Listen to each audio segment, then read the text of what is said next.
दोस्तों, विनर्जी option trading में आपका स्वागत है और मैं रमेश माने आपके साथ bullish and bearish strategy discuss करने जा रहा हूं।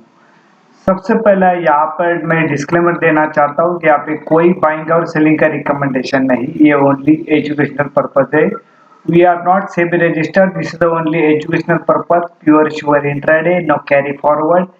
Capital required 30 to 40,000 daily per lot, profit and loss rupees 2,000 rupees इस चैनल का डिस्क्लेमर है। Let us start. अभी हम लोग यहाँ पर आए हैं जो हमारी strategy, unique strategy, bullish and bearish strategy या बुलिश ट्रैप या बुलिश बेरिश ट्रैप इसको कहा जाता है। तो दोस्तों यहाँ पर जैसा कि हमने अभी यहाँ पे हम लोग निफ्टी बैंक का ये पूरा ऑल जो है ये स्पॉट लेवल है। सबसे पहला ये स्पॉट लेवल है और हम यहाँ पर डिस्कस करने जा रहे हैं डिटेल में निफ्टी बैंक का स्पॉट का, या हम लोग कल एक्सपायरी है, समझो इसका एक्सपायरी है निफ्टी 50 का, तो हम लोग इसका डिटेल देखते हैं। निफ्टी 50 का हम लोग यहाँ पर देखते हैं क्योंकि वहाँ पे वीकली एक्सपायरी भी है और बाद में फ्राइडे को सैटरडे संडे 3 डे छुट्टी भी है। तो हम लोग अभी देखते हैं यहाँ पे समझो दोस्तों, हमने ये स्पॉट लेवल लिया है निफ्टी 50 का। तो यहाँ पर हमने रिकैप देखा, तो रिकैप क्या है, हम लोग रिकैप देखते हैं तो ओपन प्राइस है करीबन 22,328 का इसका ओपनिंग प्राइस है। हाई प्राइस है 22,497 के आसपास एंड लो प्राइस है 22,224 के आसपास एंड क्लोजिंग प्राइस है 22,474 के आसपास। तो यहाँ पर दोस्तों क्या हुआ है, जैसा कि ओपन प्राइस से क्लोज प्राइस ऊपर है, यानी 22,474 एक क्लोज प्राइस है, ओपन प्राइस से ऊपर है। अगर ओपन प्राइस से कल भी गैप अप ओपन होता है, यानी ऊपर ओपन होता है 10-20 जो भी पॉइंट्स है, लेकिन फिर फर्दर उसके अंदर तेजी आ सकती है। तो यहाँ पर हम ना हमारा जो बाय का यानी ये हमारा सपोर्ट लेवल है, सेल यानी हमारा रेजिस्टेंस लेवल है। ये बाय का यानी सपोर्ट, ये रेजिस्टेंस, और ये 100 SMA है। ये निफ्टी बैंक निफ्टी का है 45,710 का। ये दूसरा सपोर्ट है 46,680 के आसपास। अभी हम लोग निफ्टी 50 का डिस्कस कर रहे हैं तो यहाँ पर उसका जो 100 SMA है 20,896, यानी 20,900 का ये हमारा 100 सिंपल मूविंग एवरेज है और 50 SMA सिंपल मूविंग एवरेज है 21,810 के आसपास। तो अभी हमारा इमीडिएटली स्ट्रॉन्ग सपोर्ट ये चीज हुई यहाँ पर, ठीक है। अभी जैसे भी मार्केट में आपने देखा होगा कि 2 बजे के बाद मार्केट के अंदर इतना जबरदस्त स्पाइक आया कि बस मार्केट ने नया हाई बना दिया पूरा, यानी दोपहर के 2 के बाद। लेकिन 12, 12:15, 12:30 तक क्या था, ये बेरिश जोन में था निफ्टी 50, ये बेरिश जोन में था। अगेन वहां पे बड़ी बाइंग आ गई और वहां पे सब जो कॉल राइटर थे वहां पे ट्रैप किए गए। तो अभी हम लोग कल एक्सपायरी के हिसाब से देखें, वीकली एक्सपायरी के हिसाब से, तो आज में देखा गया तो 22,450, 22,400 एंड 22,300 के पुट राइटिंग अच्छी खासी हो रखी है यहाँ पर। 22,300, 22,400 एंड 22,450 यहाँ पर अच्छी खासी पुट राइटिंग हो रखी है। तो यहाँ पर समझो मार्केट हो सकता है फर्स्ट गैप अप ओपन हो जाएगा, तो फिर अगेन वहां पर एक थोड़ी प्रॉफिट बुकिंग आएगी, कहीं पे भी एक जगह सेटल होगा, अगेन बाउंस बैक दे सकता है। तो यहाँ पर ये चीज देखने लायक है। तो हम लोग सबसे पहले हम लोग डिस्कस करते हैं हमारा सपोर्ट लेवल क्या है बुलिश एंड बेरिश स्ट्रेटेजी का। सपोर्ट लेवल है हमारा, यानी बाइंग का लेवल है 22,384 के आसपास, ये हमारा स्पॉट लेवल का सपोर्ट लेवल है। और रेजिस्टेंस लेवल कौन सा है हमारा 22,570 के आसपास। ये हमारा रेजिस्टेंस है, ये हमारा सपोर्ट है। तो यहाँ पर सिर्फ हम लोग देख रहे हैं, यहाँ पे समझो हम स्ट्रेटेजी के 4 सिनेरियो बताते हैं हर वक्त, अभी भी बताऊंगा। तो यहाँ पर क्या हुआ है, समझो मार्केट गैप डाउन ओपन हुआ है, गैप डाउन यानी गैप डाउन लेकिन इस रेट के ऊपर ओपन हुआ है, यानी 22,385 इस रेट के ऊपर ओपन हुआ और वहां पे सस्टेन करता है। तो यहाँ पर हम लोग कॉल बाय करने वाले एट द मनी वाला। उसी तरह गैप अप ओपन हुआ 22,570 के ऊपर, सस्टेन नहीं करता है तो एट द मनी वाला पुट बाय करने वाले। ये कब बाय करने वाले, ये मार्केट ओपन होते ही एक्टिव हो जाता है। लेकिन इसको क्या है, जैसा भी समझो हमें प्रॉफिट बुक करना आना चाहिए। एक सबसे पहले ट्रेड लेना आना चाहिए और बाद में प्रॉफिट बुक करके लेना चाहिए। ये फर्स्ट सिनेरियो के अंदर बहुत जल्दी और फटाफट हो जाता है ये। तो यहाँ पर आपको समझो 1000 टू 1000 पॉइंट यानी प्रॉफिट चाहिए, तो आप यहाँ पे इस तरह से ले सकते हैं। सेकंड क्या है इसके अंदर सिनेरियो, समझो मार्केट गैप डाउन ही ओपन हुआ यानी इस रेट के बिलो चला गया, तो हम लोग उसको कुछ नहीं करने वाले। इसको नीचे गए तो पीछे नहीं जाएंगे, इसको कंसोलिडेशन होके देंगे, रिट्रेसमेंट होके देंगे। रिट्रेसमेंट देखना है कहाँ पे होता है। अगर रिट्रेसमेंट होने के बाद इसके रेट के बिलो ही रहता है तो हम लोग यहाँ पे सेकंड सिनेरियो के अंदर एट द मनी वाला पुट बाय करने वाले हैं। उसी तरह समझो मार्केट गैप अप ओपन हुआ, इस रेट के ऊपर चला गया, कंसोलिडेशन रिट्रेसमेंट की राह देखनी है। रिट्रेसमेंट होने के बाद अगर इस रेट के ऊपर ही सस्टेन करता है तो यहाँ पर भी हम लोग बेझिझक से एट द मनी वाला कॉल बाय करने वाले। यह हमारे स्ट्रेटेजी का सेकेंड सिनेरियो हो गया।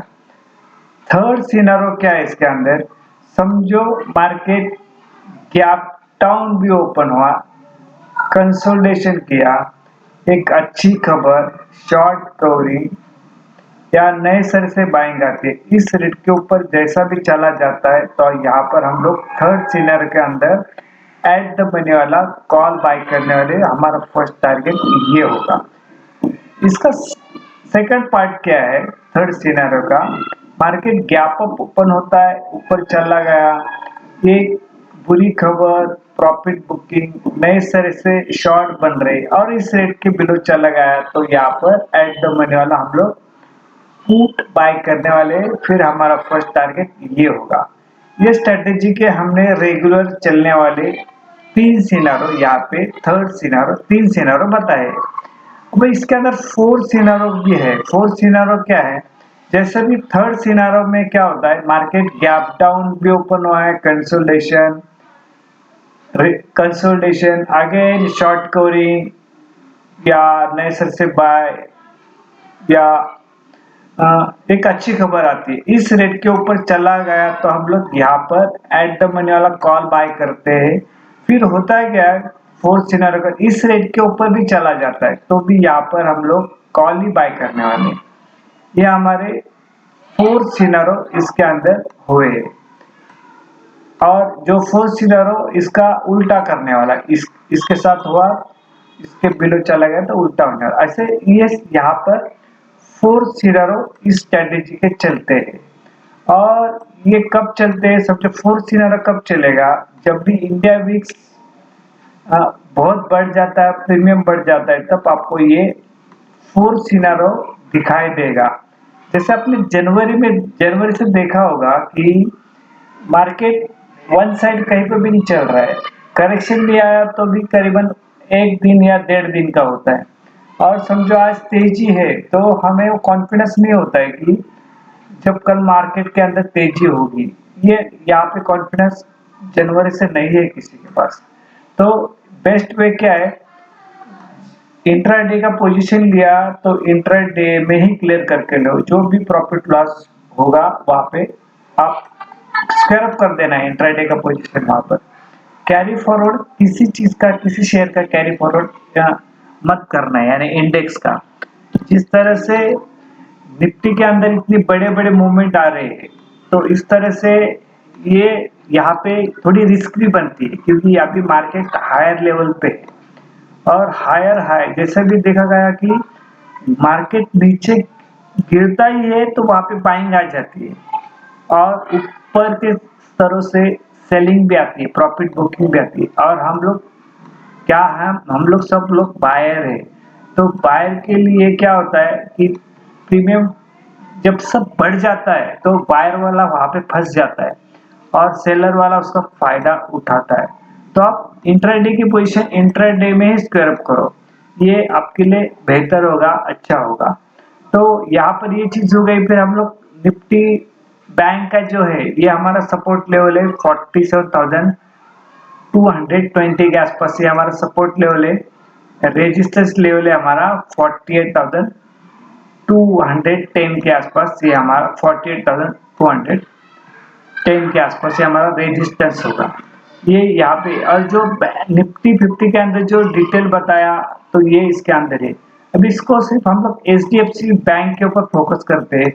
इसका जो 100 SMA क्या है 1532 के आसपास, और ये 50 SMA क्या है 1517 के आसपास। अभी रेट इसके बीच में ही चल रहा है कहीं पे, ठीक है। अभी हमारा ये टारगेट भी होगा 1532, ये हमारा टारगेट भी होगा और रेजिस्टेंस भी होगा। जब तक इसके ऊपर चला जाता नहीं तब तक एचडीएफसी बैंक के अंदर भी बड़ी मूवमेंट आएगी नहीं, ठीक है। उसी तरह कोटक बैंक को देखो, कोटक बैंक इस रेट के बिलो कहीं पे तो कोटक बैंक चल रहा है। तो यहाँ पर उसका ये टारगेट क्या है, पहला सबसे ये 1792 1792 इसका हमारा टारगेट भी होगा और रेजिस्टेंस भी होगा। अभी जैसे भी 1782 या 1792 के ऊपर जैसा क्लोजिंग देना शुरू कर देगा तो फिर इसके अंदर फर्दर बड़ी मूवमेंट आएगी, ठीक है। अभी यहाँ पे एसबीआई अच्छा चल रहा है, एक्सिस बैंक भी चल रहा है, आईसीआईसीआई बैंक भी अच्छी तरह से चल रहा है। लेकिन चल नहीं रहे तो ये एचडीएफसी बैंक और ये कोटक बैंक ये चलना जरूरी है। तो फिर बैंक निफ्टी भी नया लाइफ हाई बनाएगा जो 40,630 के आसपास बनाया था। फिर यहाँ पर ये रिलायंस तो चल ही रहा है, रिलायंस ने तो पूरा खींच ही लिया, मार्केट 3000 के आसपास आया हुआ। तो यहाँ पर हम लोग फिर टारगेट भी देखते आगे। यहाँ पे टारगेट जो यहाँ पे डेट है ये 7 मार्च 2024 का, ये अपर साइड के टारगेट है 22,500, 22,550 एंड 22,600। यहाँ पर दोस्तों देखना है 22,600 के पास कॉल राइटर एक्टिव हुआ है यहाँ पर। तो एक्टिव हुआ है यानी यहाँ पर देख रहे हैं कि यहाँ तक ये जा सकता है करके। अभी यहाँ पर देखो ये 22,400, 22,350 एंड 22,300 यहाँ पर क्या है पुट राइटिंग है डाउन साइड के ऊपर अच्छी खासी। अभी यहाँ पे ये बैंक निफ्टी का जो 40,200 का अपर साइड का टारगेट है 48,400 एंड 48,600। डाउन साइड का है 47,700, 47,500 एंड 47,300, ये डाउन साइड का है। अभी दोस्तों यहाँ पर क्या है 48,000 के ऊपर और 47,900 के ऊपर अच्छा खासा पुट राइटिंग हो रखी है। कितना 48,000 एंड 47,900 के पास अच्छी खासी पुट राइटिंग हो रखी है। और यहाँ पे रेजिस्टेंस जो है 48,200 एंड 48,100 यहाँ पर कॉल राइटिंग हो रखी है।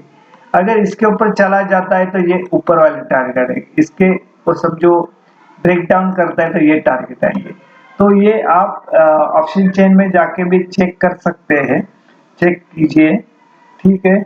अभी यहाँ पे वीडियो एंड करते अगेन यहाँ पर मैं डिस्क्लेमर देना चाहता हूँ कि यहाँ पे कोई बाइंग और सेलिंग का रिकमेंडेशन नहीं, ये ओनली एजुकेशनल पर्पज है।